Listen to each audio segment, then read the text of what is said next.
Good morning, everyone.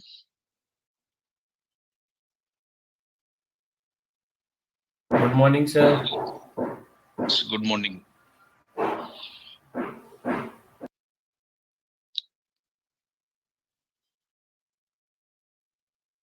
हाँ, पिछली class में हम I think income expense savings वाला कॉन्सेप्ट वी वर डिस्कसिंग और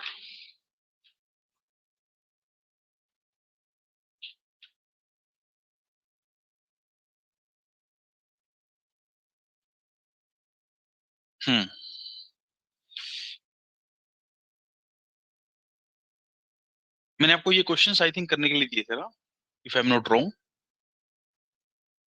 जैसे एक बार थोड़ा बोल के बताओ मेरे को।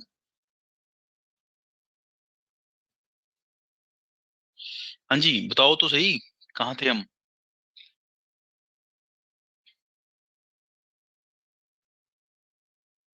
सर लास्ट टाइम हमने इनकम से क्वेश्चन किया था सर।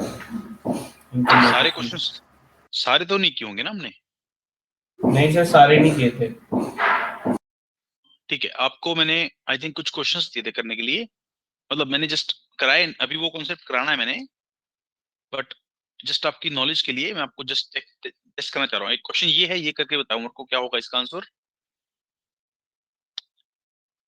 ये है, इसका आंसर मुझे करके बताइए आप।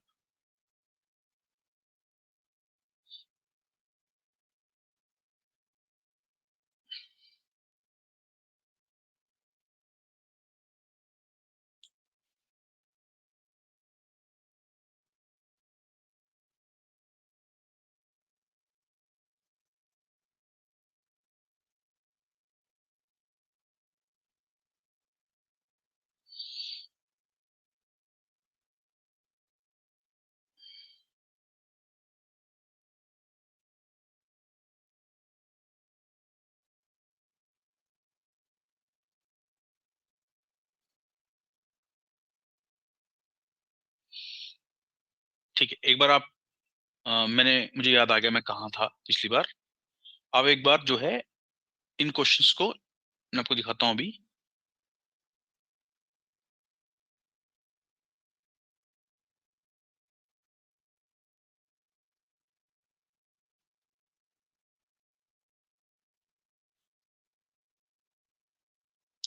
ठीक है, ये आपके सामने 4 क्वेश्चंस हैं।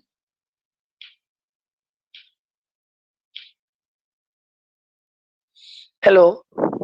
यस मुस्कान। नहीं, शशि रंजन। नो मुस्कान। हाँ यस, बताइए। क्वेश्चन नंबर 12 आपने करा दिया था, 13 15 मतलब करके लाने के लिए आपने बोला था। एक मिनट मैं बताता हूँ आपको। हाँ तो ठीक है ना, 12 करा दिया था मैंने आपको, और 13 को करने के लिए बोला था। हाँ वही तो मैं करा रहा हूँ ना, वही चीज मैं करा रहा हूँ। ठीक है, एक बार आप मुझे एक बार आप इन 4 क्वेश्चंस को पढ़ो, अपनी कॉपी पे नोट करो। Ratio of incomes of A and B are in the ratio 2:3 and expenses of A and B are in the ratio 3:4. My question is who saves more? एक बार आप लगाओ इस पे दिमाग सब बच्चे। Second question is ratio of incomes of A and B are in the ratio 2:3. Ratio of expenses of A and B are in the ratio 3:4. And if B saves 40% more than A, find the ratio of incomes of A to the expenses of A.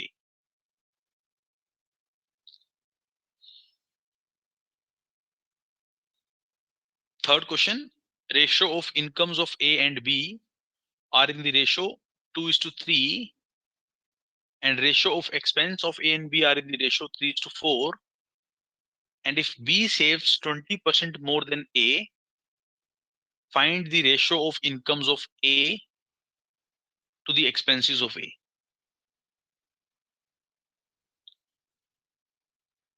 And the last question, fourth question, ratio of incomes of A and B are in the ratio 4:5 and the ratio of expense of A and B are in the ratio 5:7. Then my question is who saves more? Yes, please let me know what are your answers. आपके answers जो भी हैं आप मुझे बताइए इन 4 questions के। First का क्या आंसर होगा आपके हिसाब से?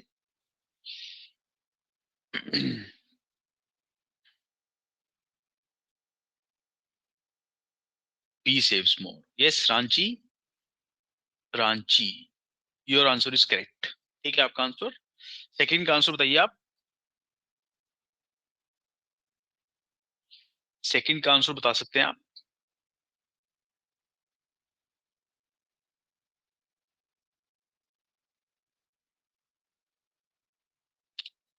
ए Siddharth, Siddharth, but this is not the correct answer. Please check your answer again. Question number second. देखो, these are 4 very good questions to understand the concept based on income, expense and savings. मैं आऊंगा आपके handout पे जो questions बचे हुए थे उस पे मैं आऊंगा अभी। जस्ट पहले मैं ये 4 क्वेश्चंस को डिस्कस करना चाह रहा हूं आपके साथ। ओके, थर्ड का आंसर बता सकते हैं तो बताइए आप।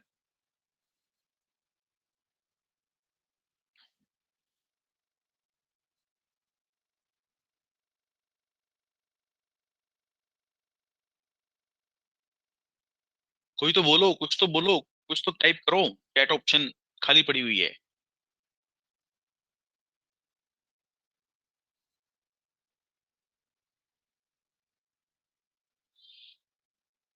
नहीं पता लग रहा है इनके आंसर्स क्या होंगे। फोर्थ का आंसर क्या होगा?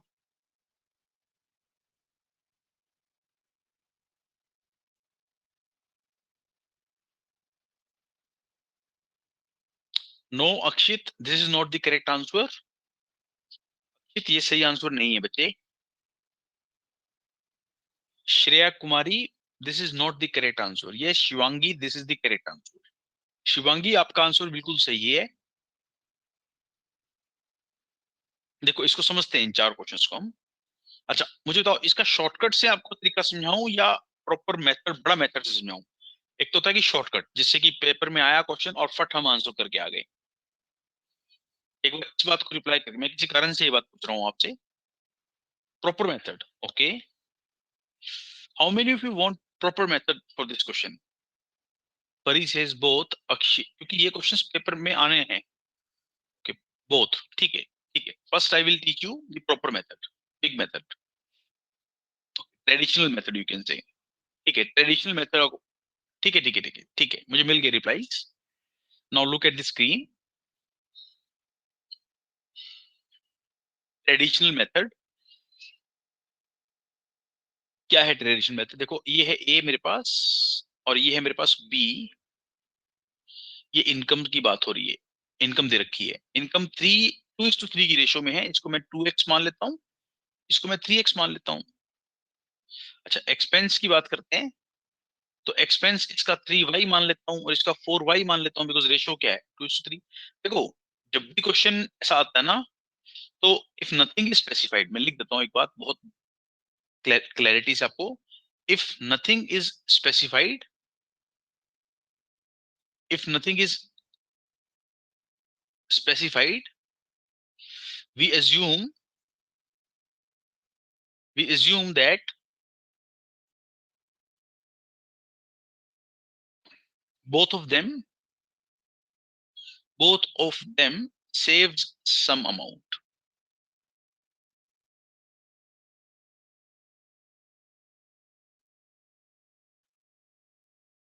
Both of them saves some amount, ये assume करके चलना पड़ता है। ठीक है ठीक है। देखो बच्चे, तो सेविंग्स क्या होगी? Income minus expense. तो ये क्या आएगा? 2x minus 3y। और ये क्या आएगा? 3x minus 4y। अब आप मेरे को एक बात का जवाब दे, देखो मुझे, यानी कि सेविंग्स ऑफ ए कितनी आ गई? 2x minus 3y। और सेविंग्स ऑफ बी कितनी आ गई 3x माइनस 4y। यानी कि इसको हम लिख सकते हैं 2x minus 3y plus x minus y. इसको लिख सकते हैं savings of A plus x minus y. अभी आपको मैंने बोला both of them save some amount, इसका मतलब income of A is definitely more than expense of A. इसका मतलब 2x is more then 3y। इसका मतलब x is more then 3/2y। इसका मतलब definitely x is more than y। आप इस चीज को चाहे तो इनकम ऑफ बी और एक्सपेंस ऑफ बी से भी चेक कर सकते हैं। यहाँ देखो मैं लेफ्ट साइड पे लिख रहा हूँ। सिमिलरली यहाँ से भी चेक कर सकते हो आप इसको। Income of B is definitely more than expenses of P, यानी कि 3x has to be more than 4y। So x has to be more than 4/3y। अगर x 4/3y से बड़ा है तो x तो पक्का y से बड़ा होगा। सो दोनों रिजल्ट्स, दोनों केसेस में मेरे पास ये सेम रिजल्ट आएगा ही आएगा। ठीक है, x is more than y, इसका मतलब this value is a positive real number plus any positive real number. Now इस इक्वेशन को मैं ध्यान से देखूं, savings of b is equal to savings of a plus a positive real number. So on the basis of this, I can definitely say that b saves more. B saves more than a. Any doubts? This is the traditional method. ये बात बहुत important है। If nothing is specified, we assume that both of them saves some amount.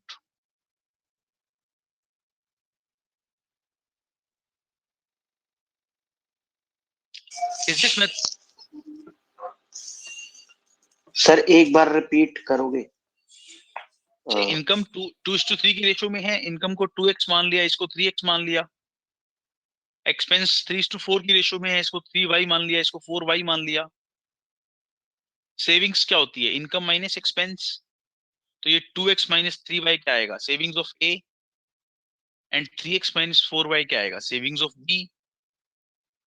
Now if you look at savings of B, it can be written as savings of a plus x minus y. Now income of a is more than expense of a, so x is more than y आ गया यहाँ से। इसी तरह से income of B is expense more than B, यहाँ से भी आप चेक कर सकते हो, x is more than y आ गया। तो इसका मतलब x y से बड़ा है तो x minus y is a positive real number. Using this equation जो मैंने ब्रैकेट में लिखा है, savings of b is equal to saving of a plus some number, इसका मतलब saving of b is more. ये क्लियर है? तो टाइप करके बताओ मेरे को आप।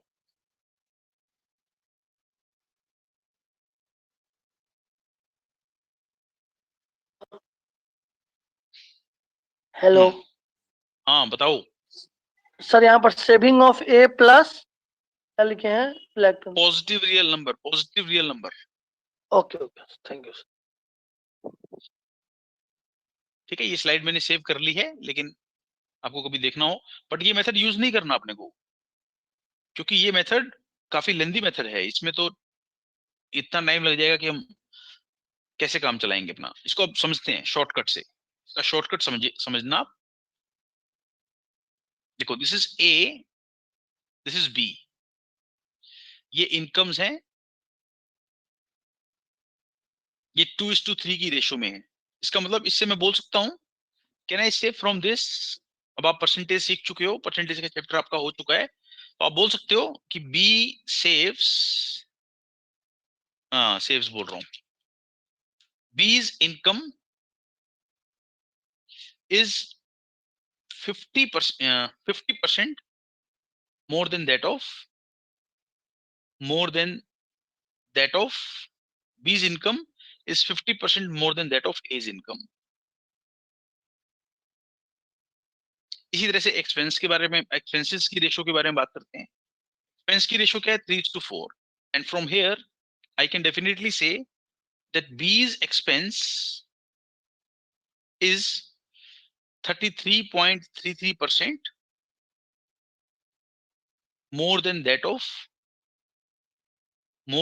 of A's expense. B के एक्सपेंस A के एक्सपेंस से 33.33% ज्यादा है, और B की इनकम A की इनकम से।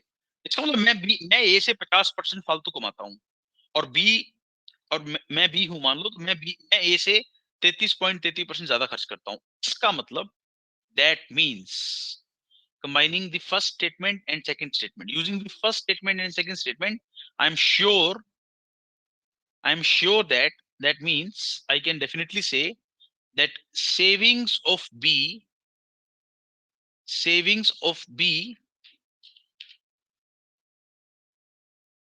is more than that of mic off रखें आप, more than that of savings of A. Savings of B is more than that of savings of A by 50% से तो कुछ ज्यादा, पक्का 50% नहीं, 50% से ज्यादा। अरे भाई मैं 50% से ज्यादा मैं 50% ज्यादा कमा रहा हूं आपसे, मैं 33% ज्यादा खर्च कर रहा हूं आपसे, तो सेविंग्स ऑफ बी की बात करें तो वो 50% से ज्यादा सेव करेगा ना इसे। So who saves more? 100% B saves more. Any doubt in this?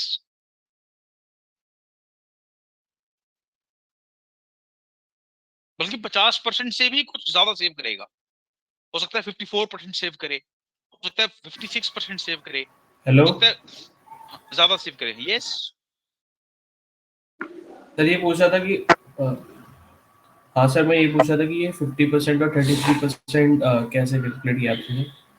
अरे भैया +1/2 1/2 क्या होता है? 50%। और ये +1/3 क्या होता है?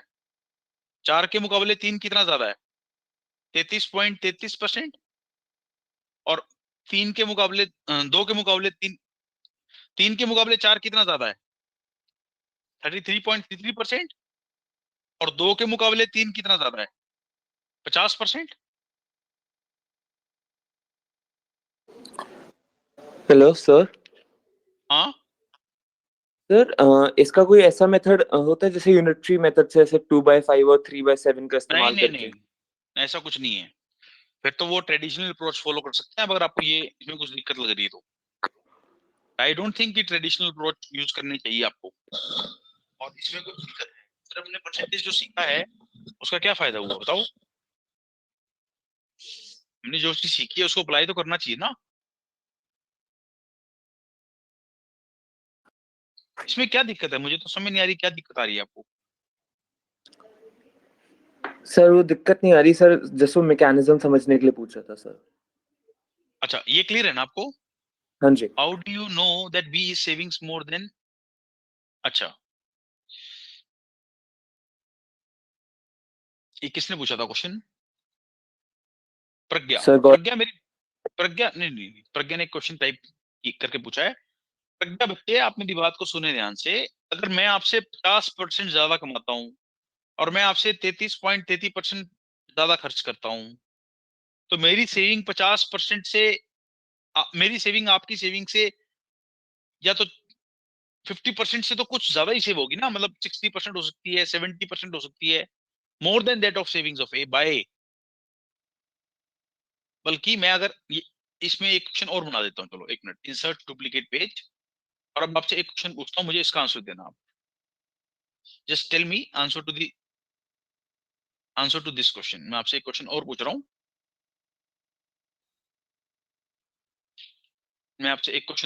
हूँ, मुझे उसका आंसर करना आप।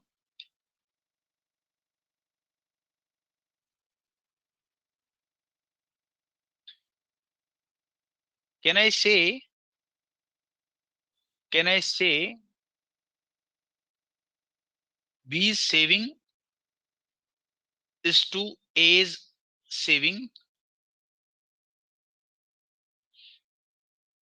B saving upon A's saving is more than 1.5? Yes, tell me, क्या इसका आंसर होगा ऐसा? B की सेविंग अपॉन A की सेविंग? यस और नो में आंसर बताइए मेरे को। ये क्वेश्चन नंबर फर्स्ट का बी पार्ट है, बताओ। कैन आई से B की सेविंग A की सेविंग के रेशो 1.5? यस, यही तो मैं समझाना चाह रहा हूं। तो बताओ, जब सेविंग 1.5 से भी ज्यादा है तो इसका मतलब अगर आप इस चीज को, इस क्वेश्चन के बारे में बोल रहे हैं कि यस सर इसका आंसर ट्रू होगा, इस क्वेश्चन का आंसर क्या बता रहे हैं आप? ट्रू। और ट्रू इसका सही आंसर है, मैं खुद बोल रहा हूं। अगर इसका आंसर ट्रू है तो इसका मतलब B saves more. I hope this point is clear. ठीक है, क्वेश्चन नंबर 2 का मुझे आंसर बताइए अब आप। Now you tell me question number 2 का आंसर।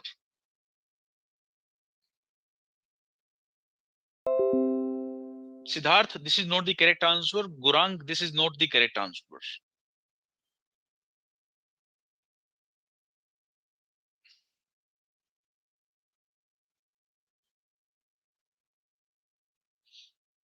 देखो बच्चे, ये ए है, ध्यान से सुनो सब।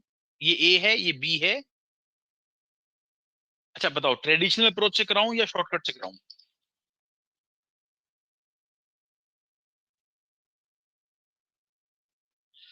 अगर हम ट्रेडिशनल अप्रोच ही करेंगे, हाँ शॉर्टकट सीखो भाई। ट्रेडिशनल अप्रोच से क्यों करना है? जब हम कैट की तैयारी कर रहे हैं तो हमें शॉर्टकट सीखने हैं बच्चे। ये ए और ये बी, आपको तो बल्कि मुझे ये कहना चाहिए कि सर शॉर्टकट्स बताओ इनके आप। 2:3 और एक्सपेंस 3:4, वही सेम क्वेश्चन है। देखो थोड़ा सा फर्क है इस क्वेश्चन में बस। इसका मतलब यहां से मैं क्या बोल सकता हूँ, वही सेम चीज। बीज income is 50% more than that of 50% more than that of A's income। और यहां से मैं क्या बोल सकता हूं, B's expense is 33.33% more than that of A's expense। इसका मतलब मैं ये लाइन ऐसे लिख देता हूं। इसका मतलब so that means B's savings upon A की सेविंग्स, बी की सेविंग अपॉन ए की सेविंग्स की रेशो 1.5 से बड़ी होगी। अभी हमने डिस्कस किया ना, यही तो क्वेश्चन डिस्कस किया हमने। और ये कह रहा है कि बी सेव्स 40% मोर देन ए, यानी कि ये कह रहा है कि बी की सेविंग्स, ये कह रहा है बी की सेविंग्स अपॉन ए की सेविंग्स, ये कह रहा है बी की सेविंग्स अपॉन ए की सेविंग्स की रेशो क्या है? 1.4। यही तो मतलब है इस बात का। इसका मतलब this question is wrong, data inconsistent. ये क्वेश्चन में डेटा इनकंसिस्टेंट है, इसके डेटा में कंफ्यूजन है अपने आप में। Is this question clear?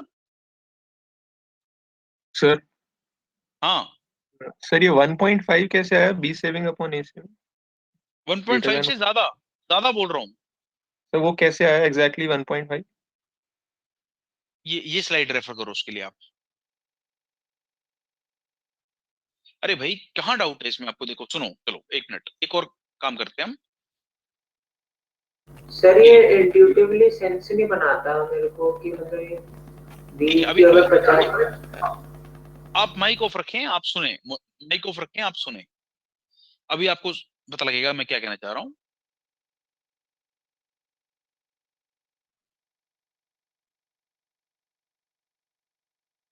ये लो, अभी दोबारा से इसको मैं समझाता हूँ। मान लो चलो आप कुछ भी लो, ये कंफर्म्ड है कि income has to be more than expense, क्योंकि मैंने आपको बताया बाय डिफॉल्ट ये हम एज्यूम करके चलते ही चलते हैं। मान लो ये है ए और ये है बी, अभी आपको पता लगेगा सेंस क्या बन रही है इस क्वेश्चन की।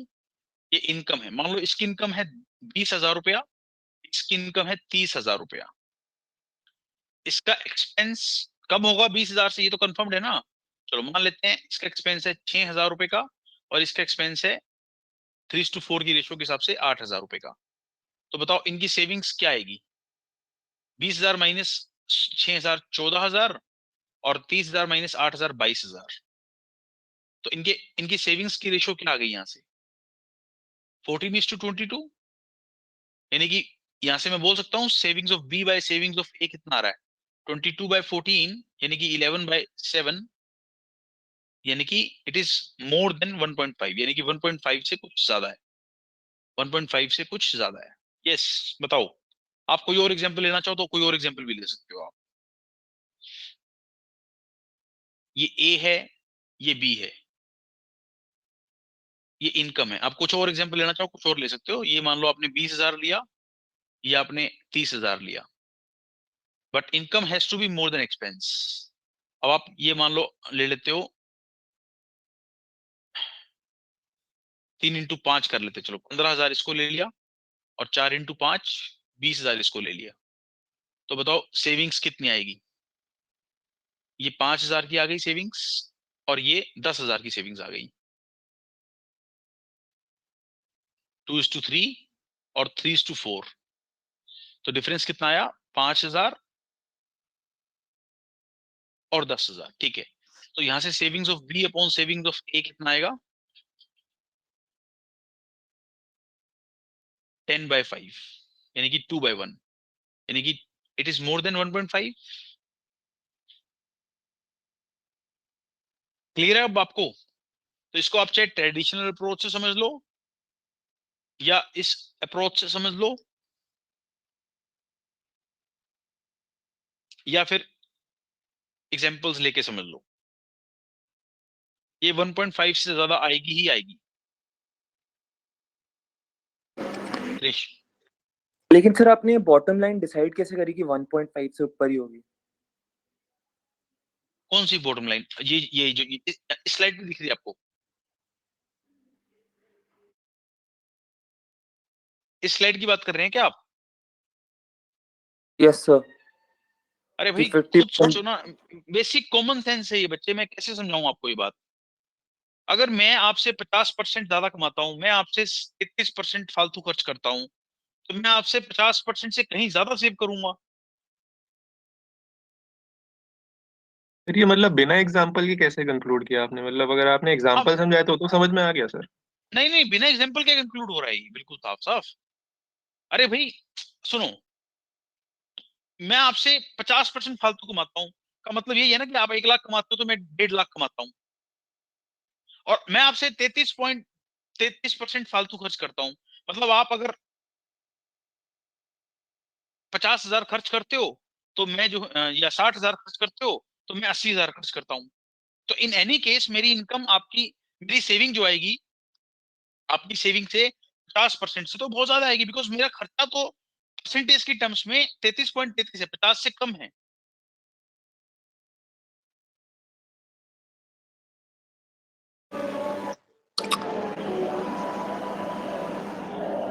माइक ऑफ रखें आप, ये बीच बीच में माइक कौन ऑन कर लेता है?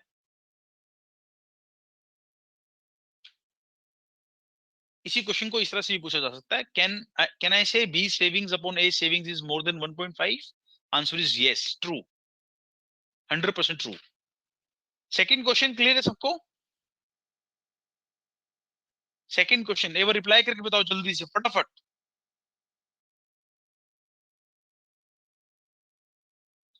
ओके, थर्ड का आंसर बताइए मेरे को, थर्ड का आंसर।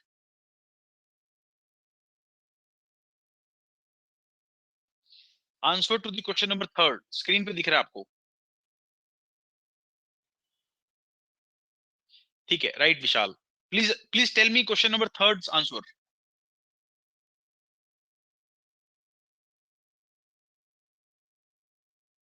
पहले सोचो और फिर क्वेश्चन पूछो, क्या पता आप थोड़ा सा सोचोगे तो आपको अपने क्वेश्चन का आंसर मिल जाए। ऐसा हो सकता है कि आपको लगे कि मैं जो क्वेश्चन पूछ रहा हूँ वो तो बड़ा इजी था यार, कुछ था ही नहीं उसमें। क्वेश्चन नंबर थर्ड का क्या आंसर होगा?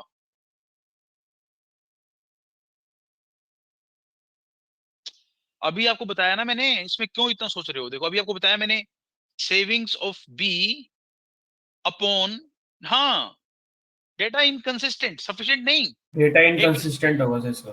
हाँ, डेटा सफिशिएंट नहीं बोलो, डेटा इनसफिशिएंट और डेटा कंसिस्टेंट में बहुत फर्क है। सेविंग्स ऑफ बी ये मोर देन 1.5 आएगा, ये मुझे क्लियर हो गया, तीनों सेम क्वेश्चन तो हैं। तो इसका मतलब इसका भी आंसर क्या है? डेटा इनकंसिस्टेंट, डेटा गलत दिया हुआ है। डेटा इनसफिशिएंट का मतलब तो होता है कि कुछ मुझे डेटा और चाहिए। जिस बच्चे ने मुझे बोला था ना डेटा इनसफिशिएंट, एक minute, Shivangi, data insufficient is different thing, data inconsistent is different. Are you getting the point Shivangi? हाँ, डेटा गलत दिया हुआ है यहाँ पर। इनका इनसफिशिएंट का मतलब तो है डेटा इनकम्प्लीट दिया हुआ है, इनकम्प्लीट नहीं है, डेटा गलत दिया हुआ है यहाँ पर। ठीक है, फोर्थ क्वेश्चन का आंसर दिए मेरे को आप।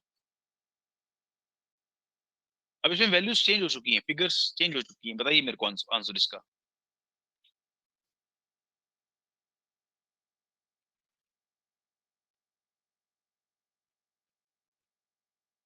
Okay, Shivangi, but this is not the correct answer. Yashika, this is not the correct answer. Please think over it again. Sir, B saves more. No.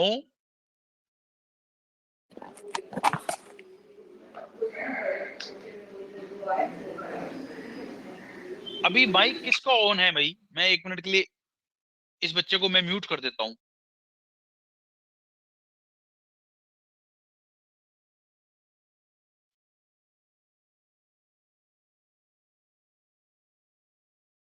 देखो बच्चे, इसको कैसे करेंगे अब आप अब समझना। अब थोड़ा अब बिल्कुल लास्ट लेवल पे चीजों को समझा रहा हूँ। इसमें आपको क्लैरिटी होने के चांसेस बहुत ज्यादा है। जो पीछे नहीं समझ में आया अब समझ में आने के, अब आपको काफी हद तक और समझ में आएंगी चीजें। देखो ये 4:5 है और ये एक्सपेंसेस की रेशियो क्या है बच्चे? 5:7 है। यहां से मैं क्या बोल सकता हूं? मैं बोल सकता हूं कि income of B is current A, इसका सही आंसर नहीं है बच्चे, is more than income of B is 25% more than that of 25% more than that of A's income. B की इनकम A की इनकम से 25% ज्यादा है। और इसका मतलब क्या है? इसका मतलब क्या है? Expenses of B is 40% more than that of B's expense। देखो इतना तो मैंने लिख दिया। अब बताओ आपके हिसाब से क्या आंसर होना चाहिए? ए की इनकम बी की इनकम ए की इनकम से 25% ज्यादा है। बी का सर खर्चा आपने दोनों जगह डी ए के लिख दिया। हाँ यस बच्चे, हाँ ठीक भी कर दिया फिर मैंने। सर आई थिंक कांस्टेंट होगा उनका सेविंग्स।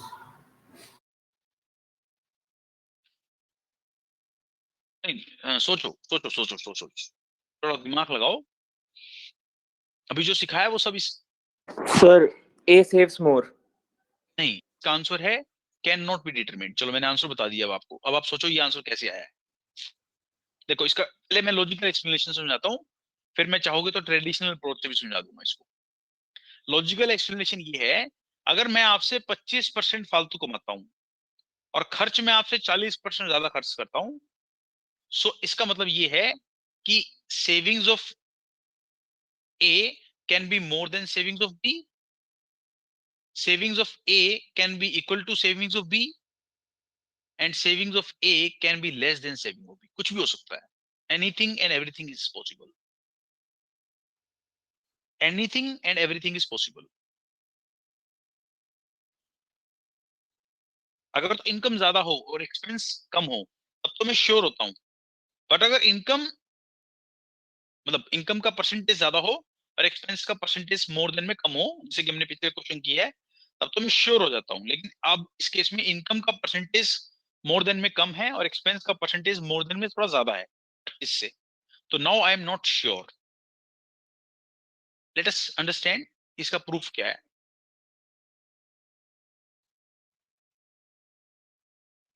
ठीक है, इसका हम प्रूफ देखते हैं।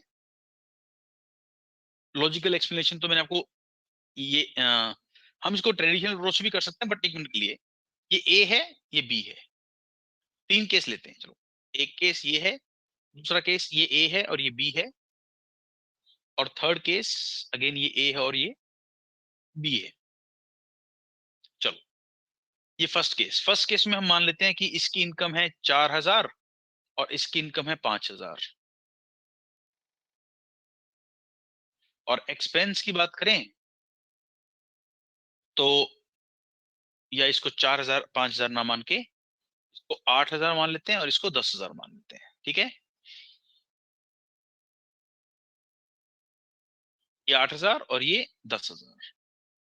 4:5 की रेशो आ गई। और इसको मान लेते हैं 5,000 और इसको मान लेते हैं 7,000। तो बताओ इनका सेविंग्स कितना आएगा? 3,000 और इनका सेविंग्स कितना आएगा? 3,000। तो रेशो क्या आ गई? Savings of A is equal to savings of B आ गई यहां से। तो okay, case number 2। Case number 2, income मान लेते हैं ए की 6,000 और इसकी मान लेते हैं, जस्ट मैंने कोई भी रैंडम फिगर्स लिए, 7,500। 4:5 की रेशो बना दी मैंने। और एक्सपेंसेस की रेशो 5:7 है। चलो इसको 5,000 ही मान लेते हैं और इसको 7,000 ही मान लेते हैं। अब देखो सेविंग्स कितनी आई। इसकी सेविंग्स कितनी आई? 1,000 रुपया। और इसकी सेविंग्स कितनी आई? 500 रुपया। तो नाउ आई विल से कि savings of A is more than savings of B. तीसरा केस ले लेते हैं। चलो इसको मान लेते हैं 12,000 और इसको मान लेते हैं 15,000। और सेविंग्स एक्सपेंस की जो बात है, इसको मान लेते हैं 5,000, इसको मान लेते हैं 7,000। तो सेविंग्स कितनी आ रही है इस केस में? 7,000। और इस केस में कितनी आ रही है? 8,000। तो now I will say savings of B is more than savings of A. This is the proof. ये प्रूफ है इस चीज का जो मैंने आपको बताया था। एक बार यू मस्ट बी श्योर कि you are now okay with these 4 questions. आपको ये चारों क्वेश्चंस बिल्कुल क्लियर हैं। You must be sure of this.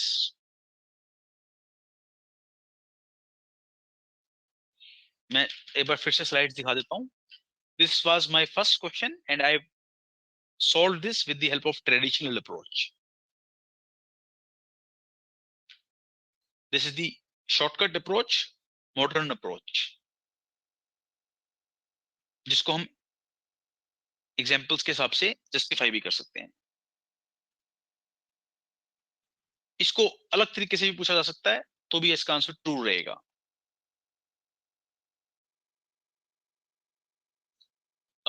इसी फर्स्ट क्वेश्चन के बेसिस पे अगर क्वेश्चन नंबर 2 में से पूछता है तो आई विल डायरेक्टली से द डेटा इज इनकंसिस्टेंट।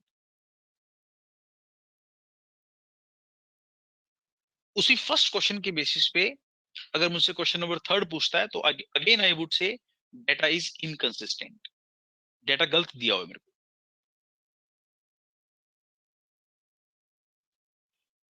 ये 4th क्वेश्चन है। इसकी शॉर्टकट अप्रोच तो ये है डायरेक्ट कि CBD, this is the shortcut approach with proof. With proof you can follow this slide. I hope it is clear now. It must be clear क्योंकि मैं इतना एफर्ट लगा रहा हूं। सो मुझे लगता है कि अब तो क्लियर हो जाना चाहिए आपको। ये आपका हैंडआउट था 1902। अब आप मुझे क्वेश्चंस करके दिखाइए। अब आप मुझे क्वेश्चंस करके दिखाइए। क्वेश्चन नंबर 13, 15, 15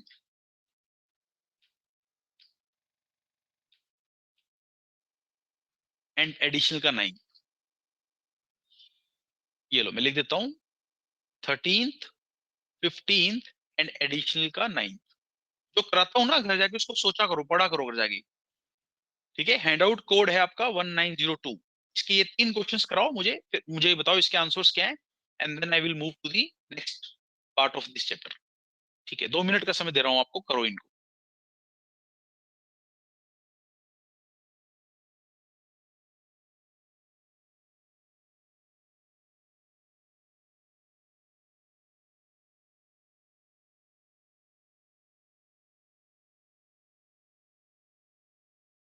सर थोड़ा क्वेश्चन नंबर 2 पे जाइएगा जो आपने करवाया है, थोड़ा उसका हमको लिखना है।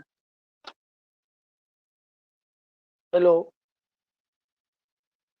हेलो।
हाँ जी बच्चे, please tell me the answers. Answer send करो ना आपने। 13th का आंसर कितना है? 13th का आंसर बताइए मेरे को। 13th का CBD। No, this is not the correct answer. Shreya Kumari, आपका आंसर सही नहीं है बच्चे, चेक करो आंसर। मैं लिख देता हूं, 30 का आंसर है 3:4।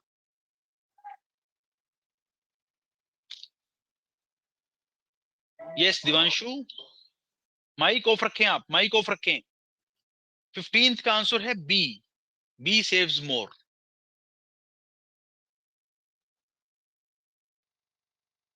और एडिशनल का 9th का आंसर है, एडिशनल के 9th का आंसर है ए। नहीं बच्चे, श्रेया कुमारी प्लीज वेरीफाई योर आंसर्स। देखो ये आंसर्स हैं, बताओ कोई क्वेश्चन मुझे एक्सप्लेन करना हो तो मैं कर सकता हूं। आपके हैंडआउट में 1902 हैंडआउट नंबर, एडिशनल के 9th का आंसर है ए, 15th का आंसर है बी, और 13 का आंसर है 3:4। अगर आपको कोई क्वेश्चन पूछना है तो पूछ सकते हैं आप इन तीनों में से। Question number 13। ओके, देखो बच्चे,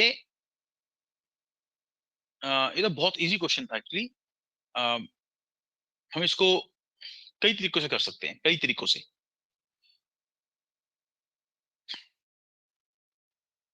ये है ए।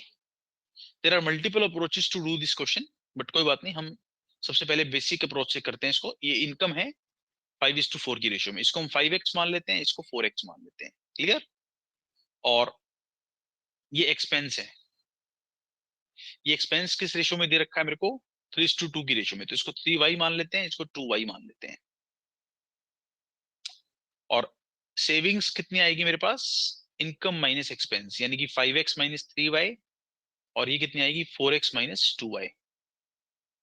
अब आपको इसने बोला हुआ है 5x minus 3y savings of A, sorry savings of B की बात कर रहा है।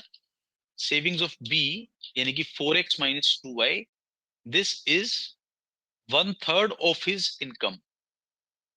Just solve this. तो ये कितना आएगा आपके पास? 2/3 of 4x is equal to 2y। So from here 4x is equal to 3y, and from here x is to y कितना आएगा? 3:4, and from here I would say x is equal to 3k, तो y is equal to 4k। So इसका मतलब ये value मेरी कितनी आ गई? 15k के बराबर। ये वैल्यू मेरे पास कितनी आ गई? 16k के बराबर। सॉरी 4 into 3 था ना, ये वैल्यू आ गई 5 into 3 15k, और ये 4 into 3 12k के बराबर। और ये वैल्यू कितनी आएगी? 12k के बराबर। और ये वैल्यू कितनी आ गई? 8k के बराबर। तो इनका difference low, 15k minus 12k is 3k, और यहाँ 12k minus 8k is 4k। ये सेविंग्स आ गई, तो ratio is 3:4। Yes, is it clear? एक बार चैट ऑप्शन में टाइप करके बताओ मेरे को, ये क्वेश्चन क्लियर है आपको अब या नहीं है क्लियर?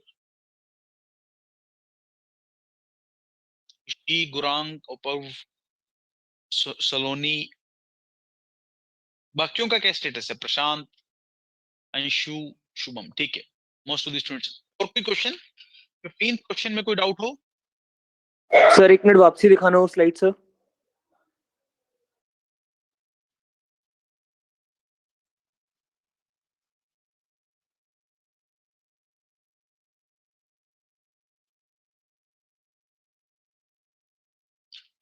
फिफ्टींथ अब तो क्लियर हो गया होगा आई थिंक। 15 तो बहुत आसान हो गया। ये अभी जो आपको सिखाया उसके हिसाब से ये 3:4 की सर रेशियो है यानी।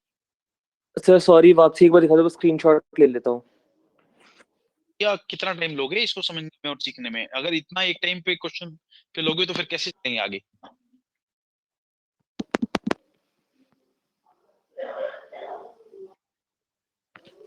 हो गया सर। इसका मतलब be income is more then is more than A's income by 33.33%, और ये 5:6 का मतलब क्या है? B's expense is more than A's expense by 20%. So definitely I am sure that B's savings upon B's savings upon A's savings की जो ratio आएगी वो 33.33%, मतलब 4/3 से, यानी कि 1.33 से तो बहुत ज्यादा है, 1.33 से ज्यादा है, जिसका मतलब B would save more. Clear this question? Clear? 15th question अभी जो कराया क्वेश्चन मैंने, 4 क्वेश्चन उसी तरह का क्वेश्चन है ये, सेम बिल्कुल।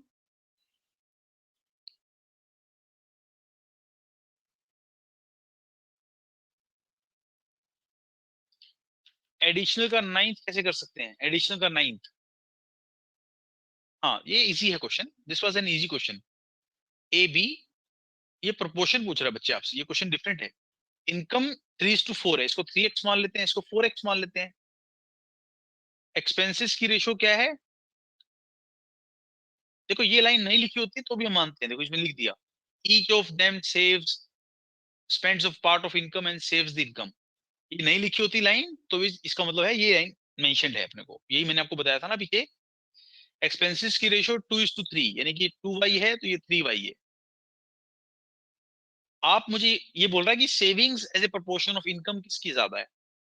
आप मुझे कुछ नहीं करना, सिर्फ ये बताओ expenses of A by income of A कितना है, और expenses of B by income of B कितना है। ये कितना है? 2y/3x, और ये कितना है? 3y/4x। You can clearly see over here y/x दोनों में आ रहा है, तो y/x को मैं k मान लेता हूं। इसका मतलब ये क्या आएगी वैल्यू? 2/3k, और ये आएगी 3/4k। सो दिस इज, यानी कि मैं बोल देता हूं, इसका मतलब मैं बोल सकता हूं expenses of A as a proportion of income of A is 0.66k, and expenses of B as a proportion of income of B is 0.75k। इसका मतलब मैं बोल सकता हूं expenses of B as a proportion of income of B is higher, expenses of B as a proportion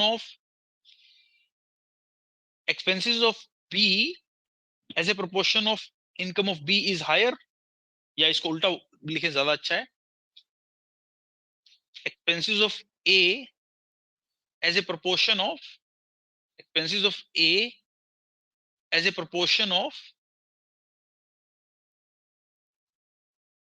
income of A is lower। दोनों में से कौन सा एक्सपेंस लोअर है एज ए प्रोपोर्शन? तो इसका मतलब जो इसने पूछा है वो क्या हो जाएगा? ए हो जाएगा। इसने सेविंग्स का प्रोपोर्शन पूछा है, अगर एक्सपेंस का इनकम लोअर है तो सेविंग्स का इनकम हायर हो जाएगा ए का।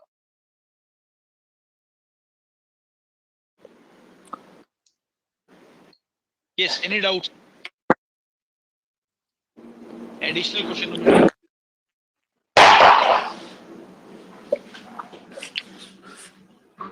सर एक सर डाउट है, लेकिन सर 9th क्वेश्चन नहीं है सर, 13th क्वेश्चन का ही है। एक बार सर आप क्लियर कर देंगे? हाँ बिल्कुल क्लियर करेंगे, बताइए, बताओ। सर जिस अप्रोच से आपने करा सर वो समझ आ गया, वो ट्रेडिशनल अप्रोच से मतलब आपने डिराइव कर लिया। नहीं, सर ट्रेडिशनल ये एक अच्छी अप्रोच है। हाँ सर, मैंने एक्चुअली आपकी परसेंटेज वाली थी उससे ट्राई किया। हाँ। जैसे A to B का इनकम का 5:4 है, A to B का एक्सपेंस का 3:2 है। एक मिनट, मैं आपको इंटरप्ट कर रहा हूँ, उससे इसको मत करो आप। उससे इसको करोगे तो you will do some mistake. देखो जो मैं आपको बताता हूँ वैसे वैसे आप फॉलो करो मेरे को, और घर जाके प्रैक्टिस किया करो, तब जाके आपको पता लगेगा कि किस वक्त कौन सी अप्रोच कैसे काम करेगी। हाँ सर, मैंने वो लगाई है, मेरे को लग रहा है मैंने कोई गलती कर दी, मैं समझ नहीं आ रहा मैंने क्या करी, एक बार आप सर समझा दो। देखो उसमें ऐसे करोगे आप, ये बी है, इसका मैं डुप्लीकेट पेज इंसर्ट कर लेता हूँ। इंसर्ट डुप्लीकेट पेज ऐसा है, उसमें ये बोलोगे आप यहाँ बी लोगे यहाँ ए लोगे, उल्टा कर देते हैं। ये 4:5 हो गया। ये इनकम्स, क्योंकि हम छोटा पहले रखते हैं बड़ा बाद में रखते हैं, और एक्सपेंस भी ये 2:3 है। अच्छा फिर ये बोल रहा है सेविंग्स, सेविंग्स के बारे में क्या, ये इसका 1/3 सेव करता है। तो आप इसको ऐसे कर सकते थे, अगर आपको ज्यादा ही कुछ में करने का लग रहा है तो, कि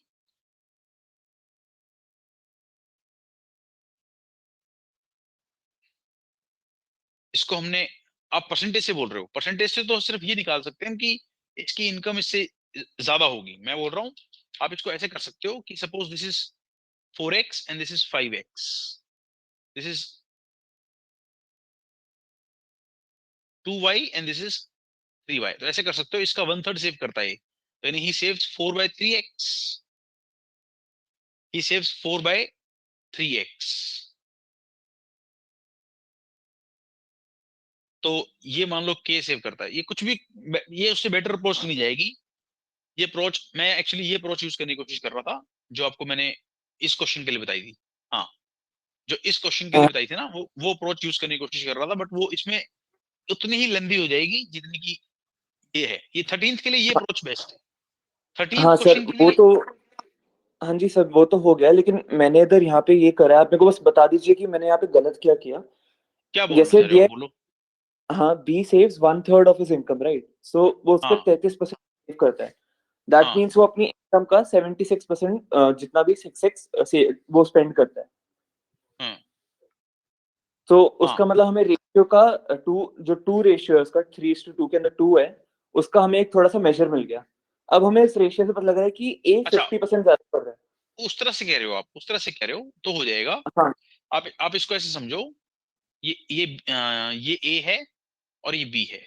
मुझे लगा परसेंटेज जो मैंने बोला था उस तरह से नहीं होगा। हाँ, जो अब आप पूछ रहे हो उससे हो जाएगा, इनकम एक्सपेंस सेविंग्स। देखो ये 5x है, ये 4x है, तो ये कह रहा है कि ए जो है अपनी इनकम का, बी जो है अपनी इनकम का 1/3 सेव करता है। तो इसको हम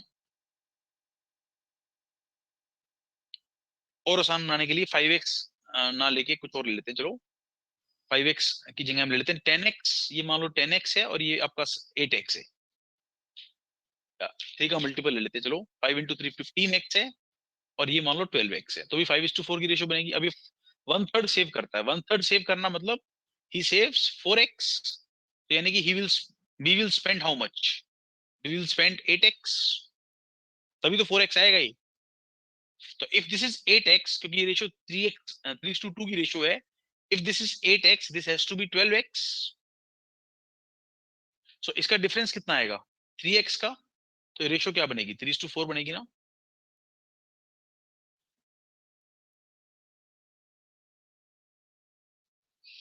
ठीक है, इसके बाद हमारा रेशियोज का जो चैप्टर है वो कवर होता है। अब हम आते हैं प्रपोर्शंस एंड वेरिएशंस पे। सबसे पहले let's start with proportions. Proportions में हमने उस दिन प्रॉपर्टीज ऑफ रेशियोज भी डिस्कस कर ली थी। प्रपोर्शंस में सबसे पहले हम समझते हैं कि suppose there are two numbers A and B, there are two numbers A and B. हमसे पूछ सकता है find the value of first proportional of A and B. तो आप क्या करेंगे, x by A is equal to A by B करके, यहां से आप x निकालेंगे तो a² by B. a² by B is known as first proportional of A and B. इसका मैं टेक्निकल मीनिंग आपको बताऊंगा। How to find the value of second proportional of A and B. इसको हम क्या बोलेंगे, a by x is equal to x by B, यानी कि यहां से x कितना आएगा, root of A B. This is known as second proportional of a and b, and this is also known by the name mean proportional of a and b. This is also known by the name mean proportional of a and b. And then we have third proportional of a and b. दो numbers का third proportional कैसे निकालते हैं, third proportional of a and b, ये कैसे निकलता है, a by b is equal to b by x, and यहां से हमारा x कितना आएगा, b square upon a. This is the third proportional of a and b. कैसे बोल रहा हूं, ये है first proportional of a and b,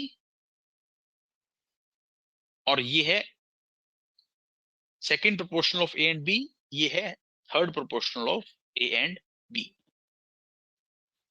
जैसे एक एग्जांपल से मैं आपको ये बात समझाता हूं. मान लो we have two numbers 4 and 9. Suppose we have two numbers 4 and 9. इनका फर्स्ट प्रोपोर्शनल क्या होगा, फर्स्ट प्रोपोर्शनल ऑफ 4 and 9 कितना होगा, फर्स्ट प्रोपोर्शनल ऑफ 4 and 9 कितना होगा मेरे पास,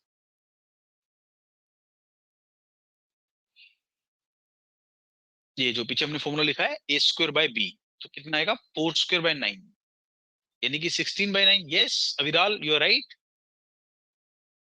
तो 16 बाय 9 को हम क्या लिख सकते हैं, इसको अगर मैं फ्रैक्शन, इसको मैं सॉल्व करूं तो कितना आएगा, ये this is 3 by 9 can be written as 1. 7 by 9 यानी कि 1 प्लस 7 बाय 9, तो 1 प्लस 7 बाय 9 इज 0.7777, यानी कि 1.7777. इसका एक्चुअली टेक्निकल मीनिंग क्या हो गया, कि जो 4 रादर जो 1.777 इज टू 4 की रेशियो है, वही रेशियो 4 इज टू 9 की रेशियो है. ये है इसका technical meaning. This is the proper meaning of first proportional. Is the proper meaning. ये इसका मीनिंग है कि जो 1.777 इज टू 4 की रेशियो है, वही 4 इज टू 9 की रेशियो है. इसी तरह से अगर मैं मान लो, if I calculate second proportional of 4 and 9, तो वो कितना आएगा, रूट ऑफ 4 इंटू 9, यानी कि 6. Gaurang, you are right. तो इसका टेक्निकल मीनिंग ये है कि जो 4 इज टू 6 की रेशियो होगी, वही 6 इज टू 9 की रेशियो होगी. Is the technical meaning of this.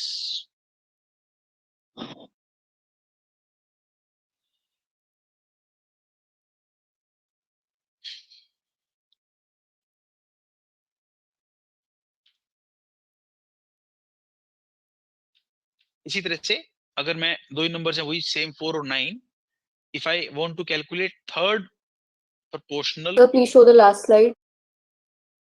एक मिनट, थर्ड प्रोपोर्शनल 4 and 9, तो वो कितना होगा, 9 square by 4, that is 81 by 4, that is 20.25.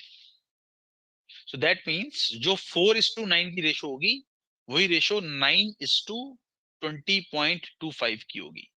This is the technical meaning of third proportional. ये लो, एक बार आप दोबारा से स्लाइड्स देख सकते हो. दो नंबर्स थे 4 और 9, इनका फर्स्ट प्रोपोर्शनल कितना होगा, 1.777. सेकंड प्रोपोर्शनल कितना होगा इन दो नंबर्स का, 6. और इनका जो थर्ड प्रोपोर्शनल होगा, वो होगा 20.25. 20.25. So can you please show the first slide of proportions?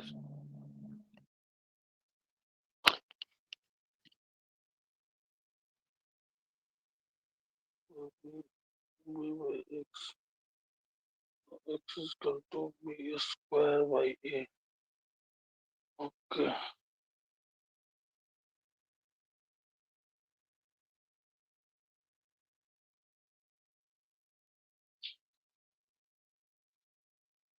एक क्षण वापसी दिखाना, first slide sir, last copy करना.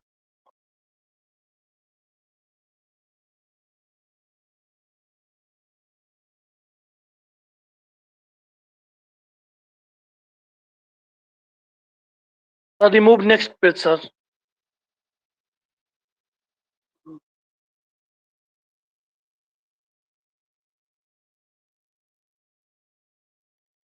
ठीक है, इसी तरह से मान लो instead of 2 numbers if we have 3 numbers, instead of 2 numbers if we have 3 numbers, so एक बार आप समझो इसको, first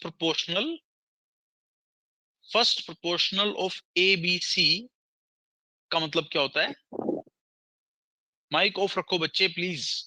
x upon a is equal to b upon c। यहां से x कितना आएगा? a into B by C.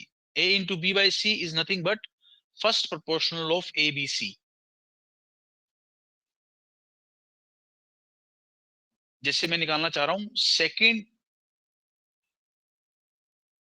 Second proportional of a b and c, it is going to be a by x is equal to b by c. So from here the value of x will be a into c by b. This a into c by b is the second proportional of a, b and c. Say if we want to calculate third proportional of a, b and c, it is going to be a by b is equal to x by c, and from here the value of x will come out to be equal to a into c by b. This is the third proportional of a, b and c, and similarly fourth proportional of a, b and c. How do we calculate this? A by b is equal to c by x, and from here the value of x will be b into c by a. So these are the values of first, second, third and fourth proportional of 3 numbers a, b, c.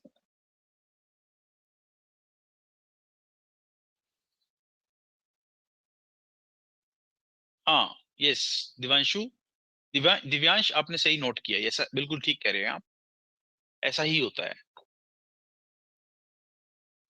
जैसे कि एक example से मैं आपको फटाफट से clear कर देता हूं।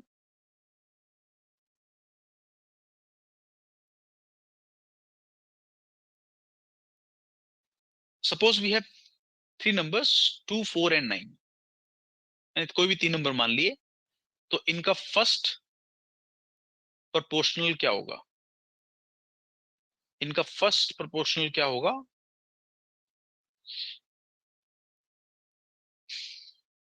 2 into 4 by 9 यानी कि 8 by 9 यानी कि 0.8888। इसका मतलब ये है एक्चुअली कि 0.888, 2, 4, 9 are in continued proportion. Are in continued proportion. They are in continued proportion, and whenever I say continued proportion, यानी 0.888 is to 2 का जो रेशियो है वो वही रेशियो होगा जो 4:9 का रेशियो है।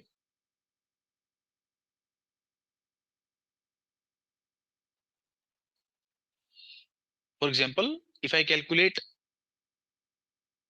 the second proportional of these 3 numbers,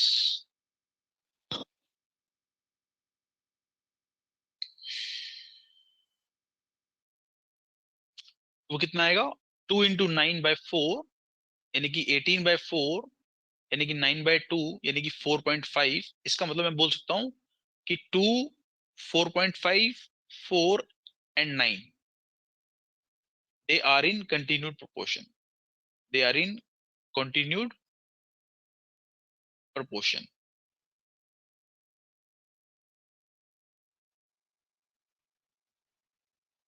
Continued proportion.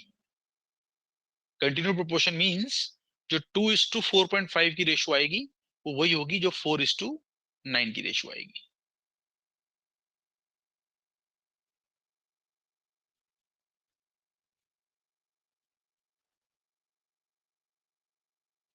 इन्हीं 3 नंबर्स का if I want to calculate third proportional of 249, third proportional क्या आएगा? 249 थे ना मेरे पास number. This is going to be 2 into 9 by 4 यानी कि 18 by 4 दैट इज 4.5 यानी कि 2, 4, 4.5 and 9 are in continued proportion. Are in sir continued. एक बार पीछे वाली स्लाइड दिखाओगे एक सेकंड के लिए? दिखा रहा हूँ. That means 2:4 वही है जो 4.5:9 है.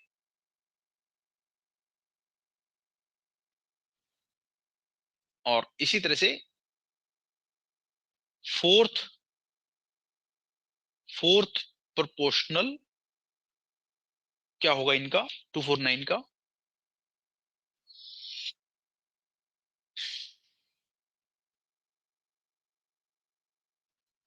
Mm, 4 into 9 by 2, that is 18. Now, what does this mean? That in 2, 4, 9 and 18, these four numbers are in continued. These four numbers are in continued proportion. इसका मतलब जो 2:4 की रेशियो है वही रेशियो 9:18 की होगी. देख लीजिए आप इसको आराम से. This was the first slide. Sir Yes. Sir आपने जो इस स्लाइड में ये जो लिखवाई हैं सारी चीजें x by a is equals to b by c and a by x is equals to b by c, sir ये सब याद करने वाले फॉर्मूलेज हैं और इनके पीछे कोई रीजन है पर्टिकुलर कंसेप्चुअल जो कि कॉन्सेप्चुअल रीजन है ना बच्चे. x रेशियोज का कॉन्सेप्ट एक्चुअली. फर्स्ट प्रोपोर्शनल में यहाँ x रखेंगे, सेकंड प्रोपोर्शनल में यहाँ x रखेंगे, थर्ड प्रोपोर्शनल में यहाँ x रखेंगे और फोर्थ प्रोपोर्शनल में यहाँ x रखेंगे. ओके हर चीज के पीछे लॉजिक होता है. अब इसका एप्लीकेशन देखते हैं क्या है. अब इस चीज का हम एप्लीकेशन देख रहे हैं, क्वेश्चंस करते हैं अब इसके बाद. This is the second slide.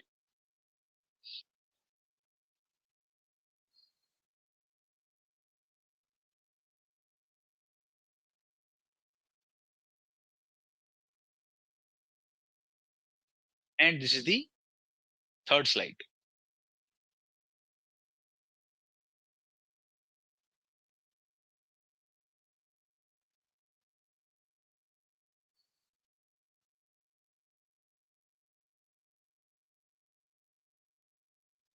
ठीक है. we shall do some questions from this handout 1902 on the basis of proportionality.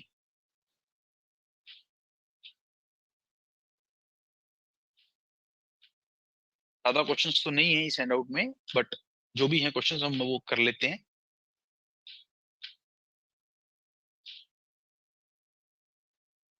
Sir थोड़ा पेज फर्स्ट प्रोपोर्शन वाला एक क्वेश्चन छूट गया है सर. अच्छा ये भी रह गया हमारा डुप्लीकेट रेशियो. आई थिंक ये मैं आपको करा देता हूँ. चलो एक चीज और लिख लेते हैं.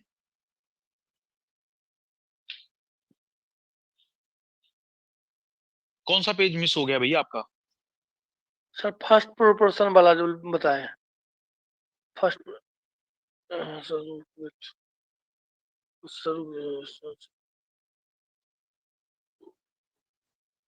ये नहीं थे वो फर्स्ट पेज से पीछे वाला page. Yes sir yes sir.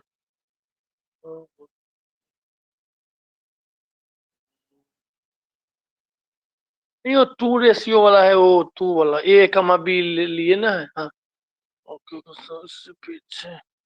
Yes yes sir. Wait sir. Yes yes sir. Sir 2 minute रुक जाइए. यस तो माइक ऑफ रखेंगे अब आप? जी 2 मिनट सर. माइक ऑफ रख के 2 मिनट ले लो.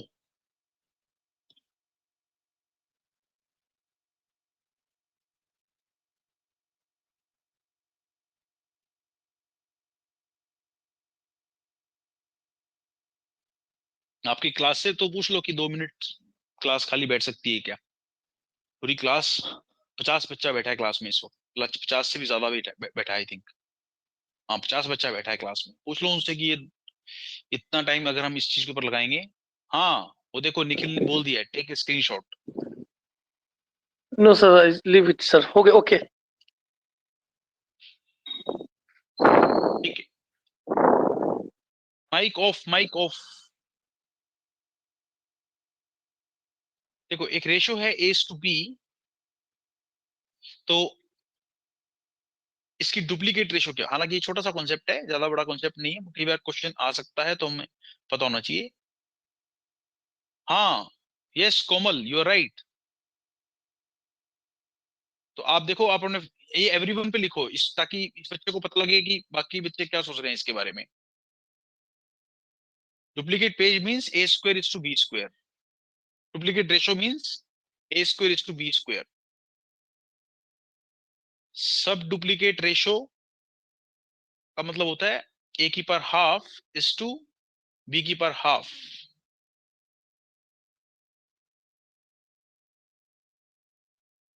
ट्रिप्लीकेट रेशो क्या होता है, A/B की बात कर रहे हैं हम, triplicate ratio of A/B, A³ is to B³। Although not very important concept, but just कई बार वेरी वेरी रेयर चांस की अगर ऐसा कोई क्वेश्चन आ जाए तो पता होना चाहिए हमारे को। एक A⁻1/3 इनडायरेक्टली क्वेश्चन आ सकता है इससे। तो एक रेशो थी A/B, उसकी डुप्लीकेट रेशो क्या होगी, A² is to B²। एक रेशो है A/B, उसकी सब डुप्लीकेट रेशो क्या होगी, A⁻½ is to B²। Triplicate ratio A³ is to B³। और A/B की सब ट्रिप्लीकेट रेशो क्या होगी बच्चे, A⁻1/3 is to B⁻1/3।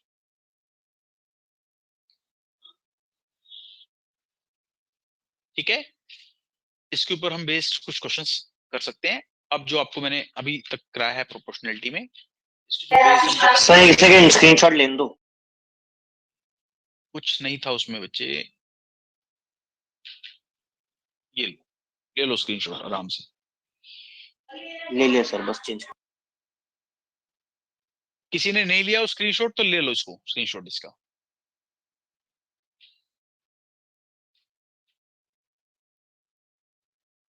हाँ, क्वेश्चन नंबर 3 एडिशनल का, क्वेश्चन नंबर 4 एडिशनल का,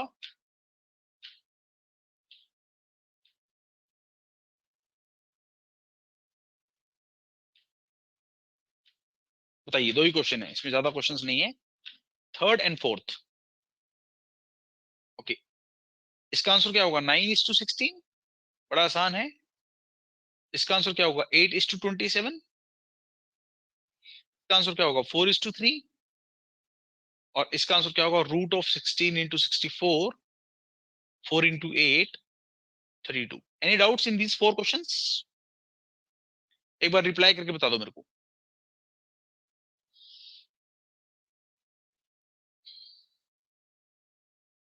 Any doubts in question number 3 additional? Viral says yes, clear. Muskan clear. Karan clear. Right. Akshit, Siddharth सब क्लियर है ना, ये चारों पार्ट्स? ठीक है, चलो 4th क्वेश्चन का आंसर बताइए मेरे को आप। Please do question number 4th।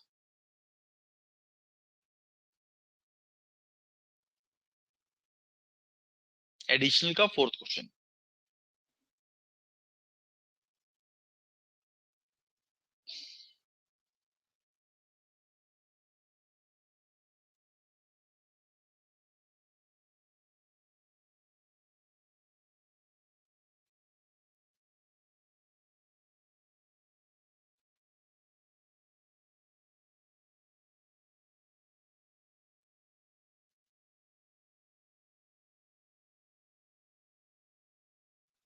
Yes, you can tell me the answer.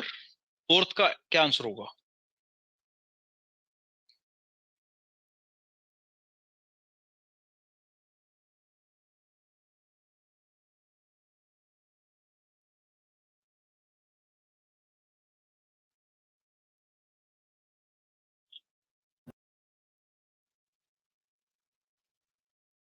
देखो कैसे करेंगे, A and B are 2 numbers, 10 is the mean proportional, यानी कि 10 किसको रिप्रेजेंट कर रहा है, √AB को। तो यानी यहां से A into B कितना आ गया, 100 आ गया। This is your first equation. Then he says 1000 is the third proportional of A and B। A and B का थर्ड प्रोपोर्शनल कैसे निकलता था? 10,000। हाँ, नहीं निकलता उसको 10,000 किस चीज को लिखेंगे, B² / A को लिखेंगे ना 10,000 हम। This is your second equation. तो आप क्या करेंगे, अब इन दोनों इक्वेशंस, यहां से आप ए की वैल्यू निकाल लो, कितनी आएगी, b upon 100, rather 100 upon b, 100 upon b, इस वैल्यू को हम यहाँ पे पुट करेंगे, ये कितना आएगा, b square upon 100 upon b is equal to 10,000।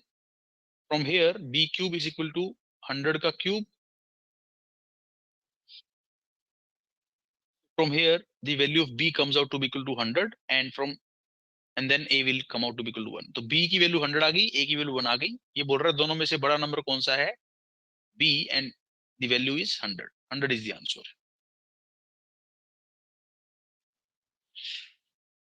ठीक है, एनी डाउट्स? ये आसान टॉपिक। अब मैं आपको जो करा रहा हूँ इसके बाद वो बहुत इंपॉर्टेंट बात है, दैट इज वेरिएशंस। बहुत इंपॉर्टेंट चीज समझाने जा रहा हूँ अब इसके बाद आपको। बट मेक श्योर कि आपको प्रोपोर्शंस क्लियर है, रेशियोज क्लियर है।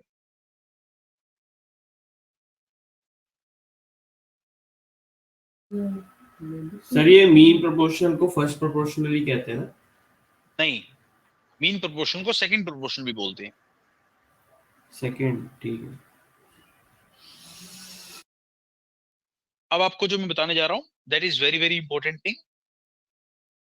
Third and the last part of this chapter, but the most important part, which is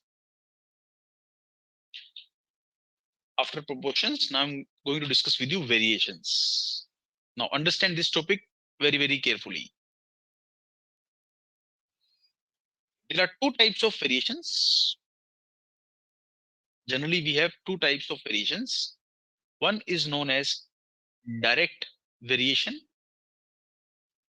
and the other is known as inverse variation. इसमें परसेंटेज की class का भी use आएगा, आपको ध्यान रखना है इसको। जैसे मैं बोलता हूं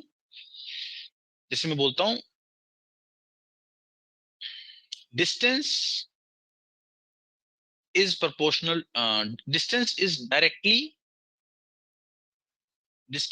directly proportional to speed when time taken is constant। एक एग्जांपल दिया मैंने आपको जस्ट ये, when time taken is constant। जैसे इसका एग्जांपल क्या हो सकता है, speed is inversely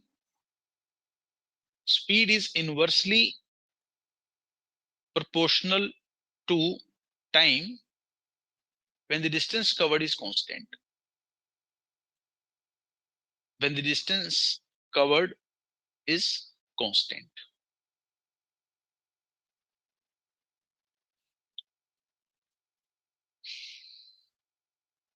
तो इसका मतलब क्या है, let us understand the detailed meaning of this. जैसे कि जो डायरेक्ट वेरिएशन में मैंने लिखा है, डायरेक्ट वेरिएशन में मैंने क्या लिखा है, एक बात लिखिए कि distance is proportional to directly proportional to speed when time taken is constant. इसका मतलब if you increase the speed, if you increase the speed by 20%, then the distance covered will also increase by 20%। Time is constant वाला case है। इसी तरह से अगर मैं लिखता हूं, इफ यू रिड्यूस, बल्कि लिख भी दो यहां तो कोई बुराई नहीं है, when time taken is constant, when time taken is constant. इसी तरह से अगर मैं बोलता हूं, if you reduce the speed bye 33.33%, then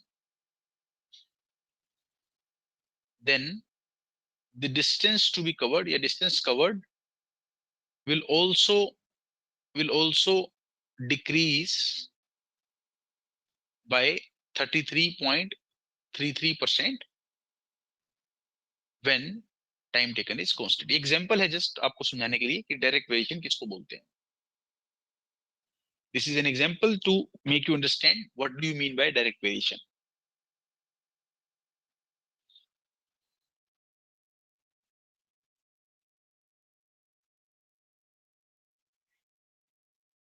inverse variation का भी हम एग्जांपल डिस्कस करते हैं.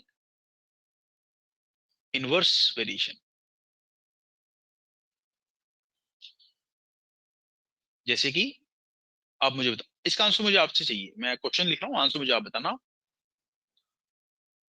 If speed is increased, if speed is increased by 40%, by how much percentage, by how much percentage, by how much percentage time taken will reduce so that distance is constant, so that distance covered is same? No, Rohit, this is not the correct answer. No, Gurang, this is the wrong answer.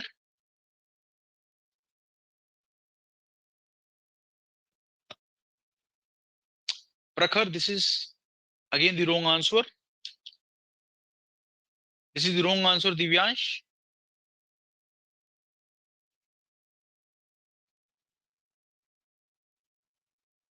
No, Shivangi, ये मैंने कराया हुआ आपको percentage में.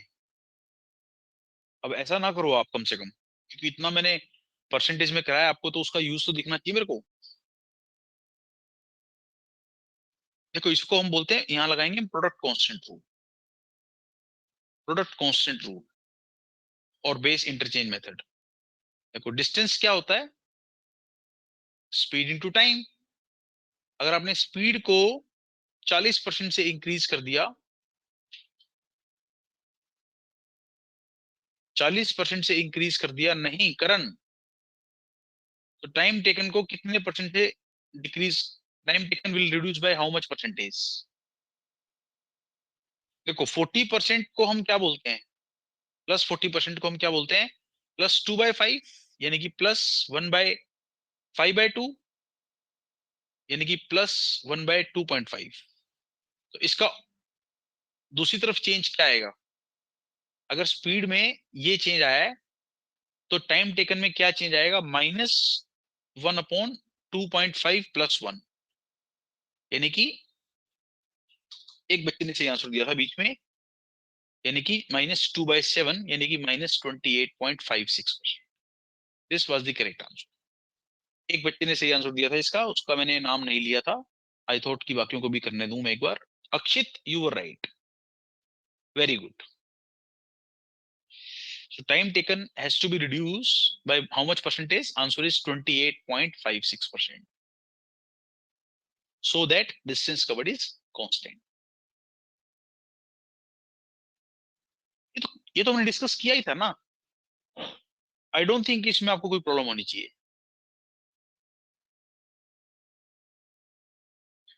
Clear यहां तक? Before I will move to the next part.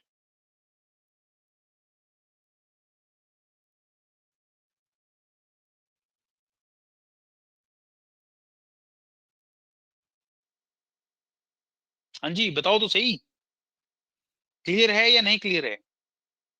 खुशी says clear. देखो, यहां से मैंने स्टार्ट किया था. Variations are of two types, direct और इनवर्स. एग्जांपल्स के साथ मैंने आपको ये बात समझाई है. सर स्पीड इज, एक मिनट, speed is increase by 10%, distance has to be increased by 10% when time is constant.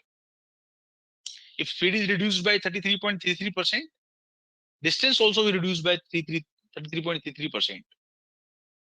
In case of inverse variation, if speed is increased by 40%, time taken will reduce by 28.56%. Only then distance will be same. Yes, कोई पूछ रहा था कुछ? Sir variation and the proportionality are the same thing, मतलब हम हाँ, study करते हैं ना बेसिकली.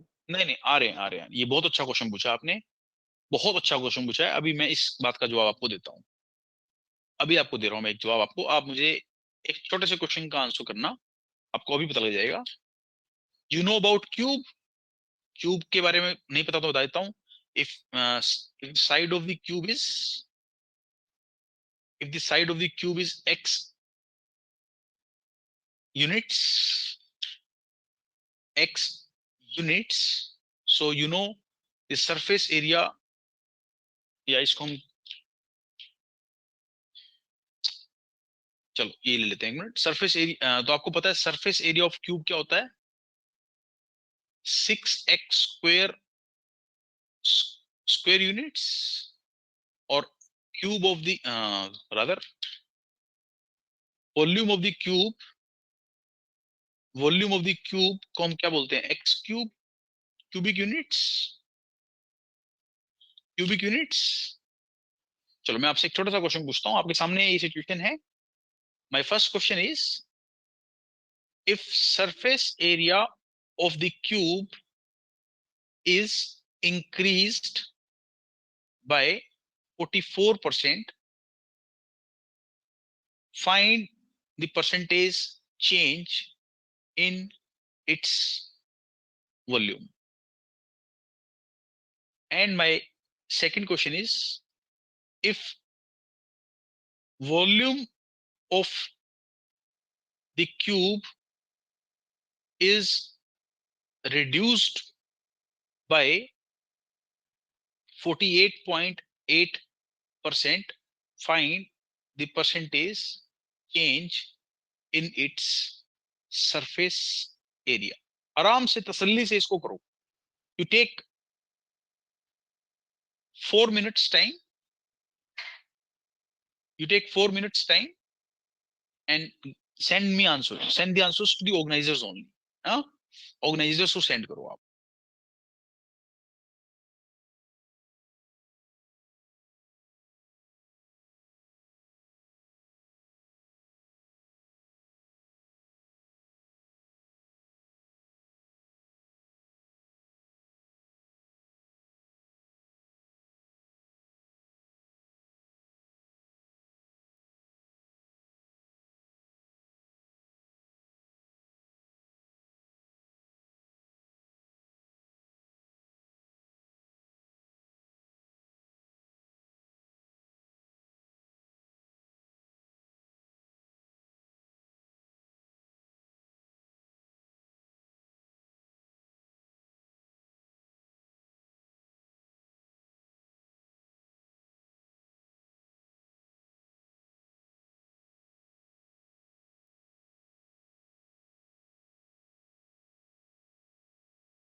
श्रेया कुमारी, आपका आंसर है बिल्कुल सही. This is the perfect answer. पहले क्वेश्चन का आंसर श्रेया कुमारी आपका बिल्कुल सही है, एकदम बिल्कुल बढ़िया.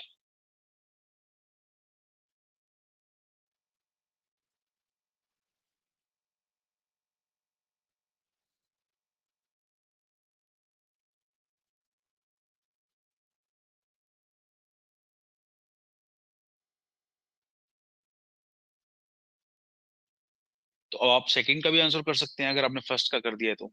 Yes Shreya Kumari, this is the correct answer. Excellent, wonderful, बहुत बढ़िया. इससे पता लगता है कि आपने परसेंटेज की क्लास अच्छे से अटेंड की है.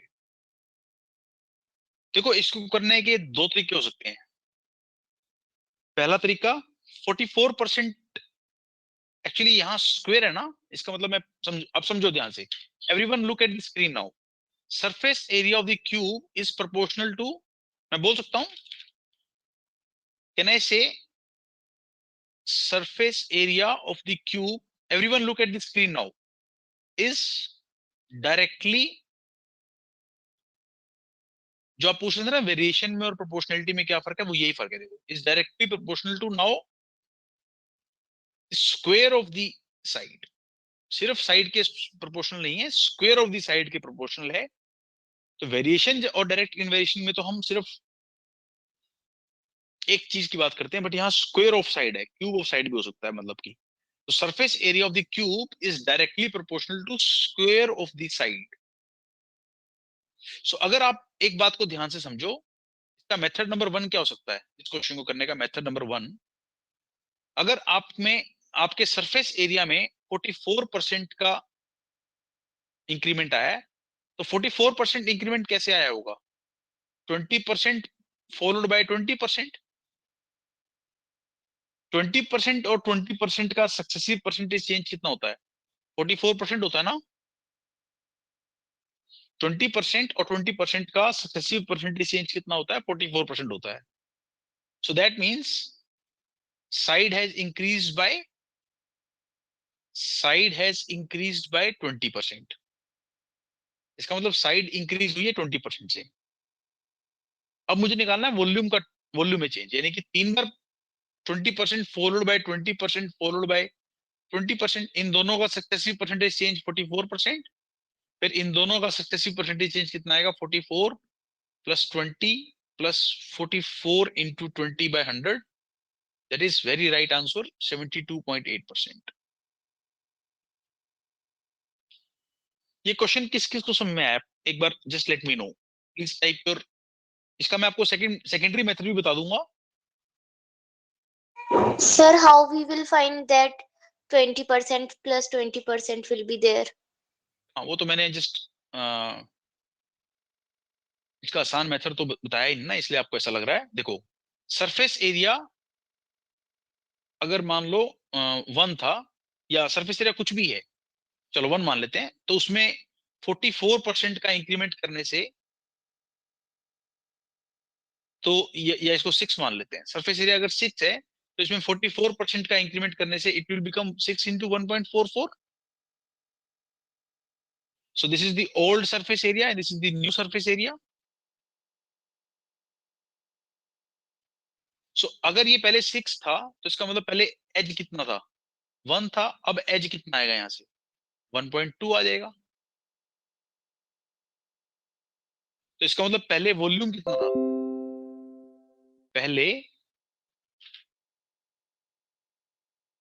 पहले वॉल्यूम कितना था? Volume earlier the volume was 1 and now the volume is going to be 1.2 का whole cube, which is 1.728. So how much increment you are looking at? How much increment is there? 72.8%. किस बच्चे ने सवाल पूछा था ये?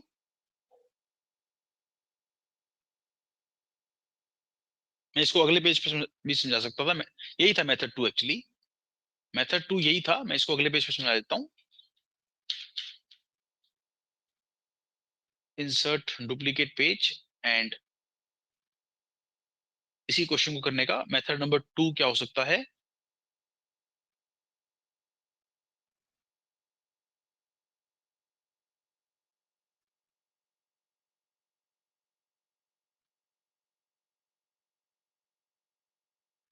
ठीक है, method number 2 is absolutely very simple. क्या करना है उसमें?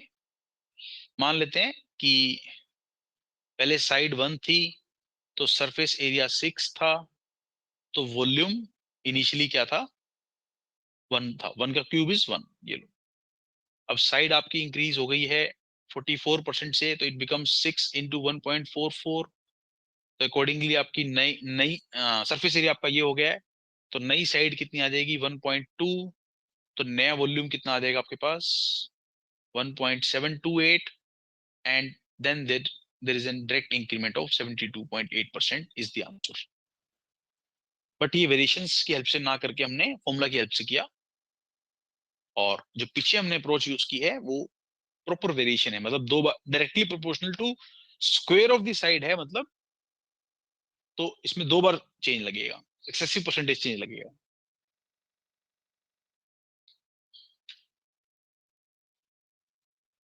ठीक है, इसका आंसर भी बता दीजिए मेरे को फटाफट से आप। इसको भी आप ऐसे ही कर लो। चलो, साइड को 1 मान लेते हैं, साइड को 1 मान लेते हैं, तो ओरिजिनल सरफेस एरिया कितना था मेरे पास? 6 इंटू 1 का स्क्वायर इज 6, और वॉल्यूम कितना आ जाएगा मेरे पास? 1 का cube is 1. Now volume has reduced by 48.8%. इसका मतलब न्यू वॉल्यूम कितना आएगा? New volume 0.512. On the basis of new volume, new side is going to be 0.512 का whole 0.512 का cube root. New side is going to be 0.512 का cube root. This is 0.8. So accordingly, new surface area is going to be 6 into 0.8 का square. So there is a decrease of. Very rightly said by Shreya Kumari, 36%. The answer. पहले question का इसका answer होगा 36% decrease. 36% decrease is the answer.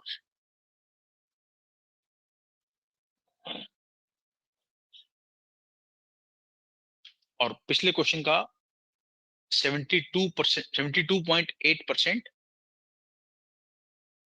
Increase is the answer. क्या लिखा आपने? Join the meet post class.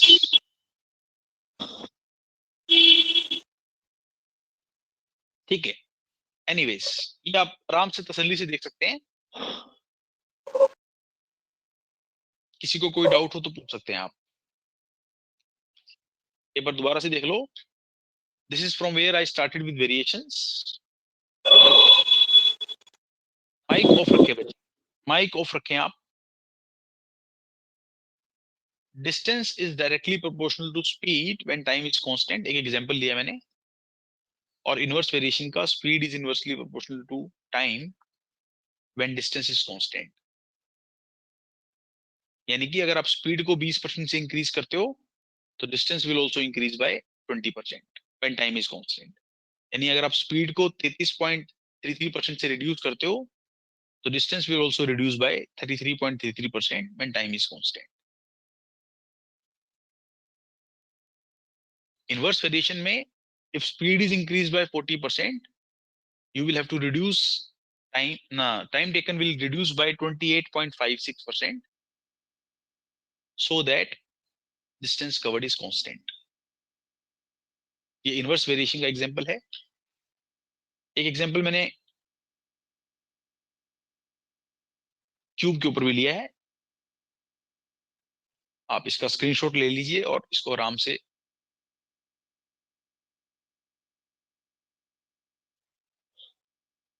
हम solve कर सकते हैं. ये मेथड सही लग रहा है आपको तो ये यूज कर सकते हो आप. एक बार मुझे कमेंट करके बताना किस किस को समझ में आई ये बातें वेरिएशंस की, before I will move on to the handout questions.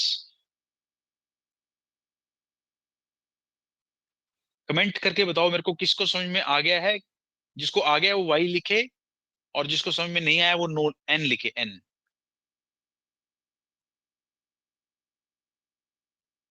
Okay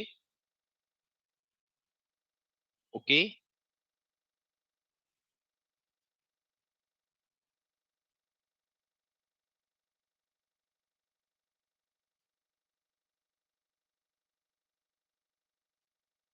चलो बोल के बताओ मेरे को किसको क्या क्लियर नहीं. मुस्कान, पुष्पराज, जिन्होंने भी लिखा है N, most of the students have written N.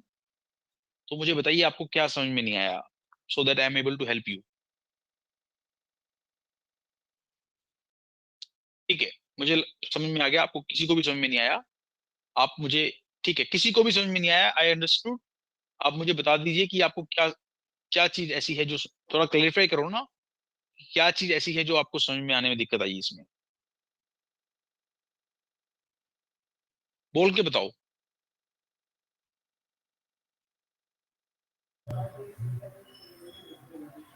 Sir वो ये पूछना था कि अगर जैसे ये मेथड 1 है तो इसमें आपने मेथड 1 जो लगाया हुआ है ये अपना सक्सेसिव अप्रोच लगाया हुआ है आपने इसमें परसेंटेज का. अगर यहाँ पे सर मतलब रैंडमली कुछ भी पुट डाउन हो जाए तो इसमें ये वाला मेथड यूज करेंगे कि आपका मेथड 2? आप मेथड 2 यूज कर लो, कोई दिक्कत नहीं है, लेकिन एक बार आप श्योर तो हो जाओ कि मेथड 2 क्लियर है आपको। मेथड 2 क्लियर है या नहीं है? मेथड 2 मेथड 1 को छोड़ दो आप, क्या ये स्क्रीन स्लाइड अब क्लियर है या नहीं है, बस ये बात मेन बात है। क्योंकि बाकियों को समझ में नहीं, किसी को भी समझ में नहीं आया तो क्या मतलब है इस बात का? क्या समझ में नहीं आया मुझे पता तो लगे, हमने तो कुछ ज्यादा किया ही नहीं है। आप बताओ मेरे को, थोड़ा सा क्लियर करो मेरे को कि क्या समझ में नहीं आया आपको, बोल के बताओ।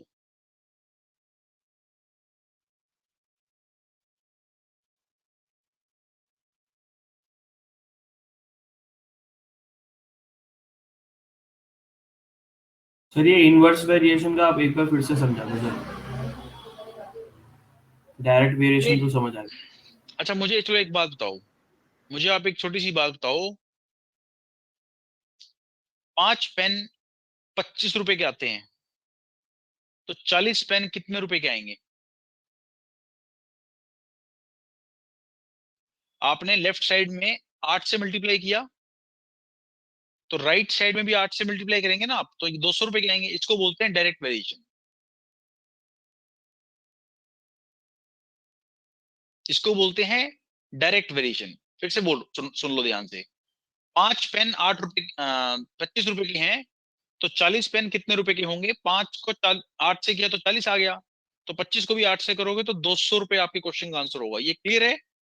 इसको बोलते हैं डायरेक्ट वेरिएशन।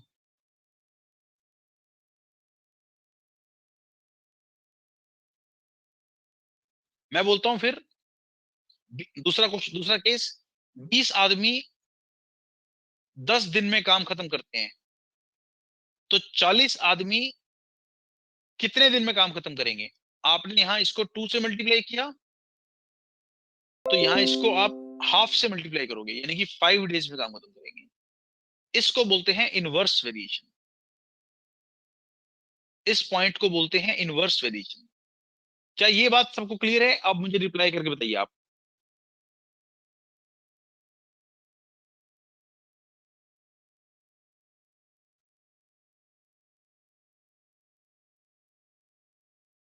हाँ,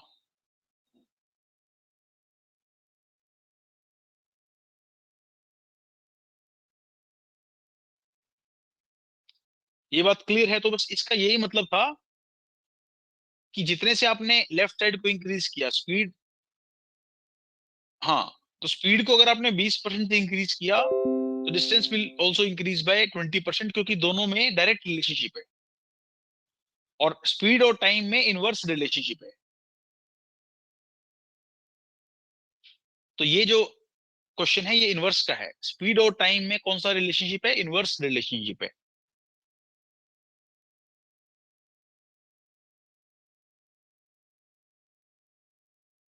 मुझे आप एक बात बताओ, इसी में पूछता हूं चलो आपसे, मुझे एक बात बताओ,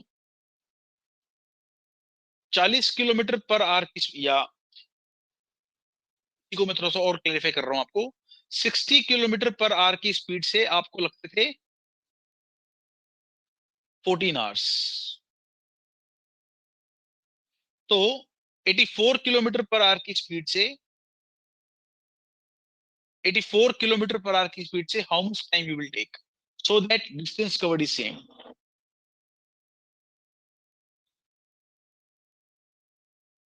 तो आपने इसको किससे मल्टीप्लाई किया? आपने इसको किससे मल्टीप्लाई किया? 84/60 से। तो आप इसको किससे मल्टीप्लाई करेंगे? 64/80 से, क्योंकि इनके बीच में इनवर्स रिलेशनशिप है। तो 14 इंटू 64/80,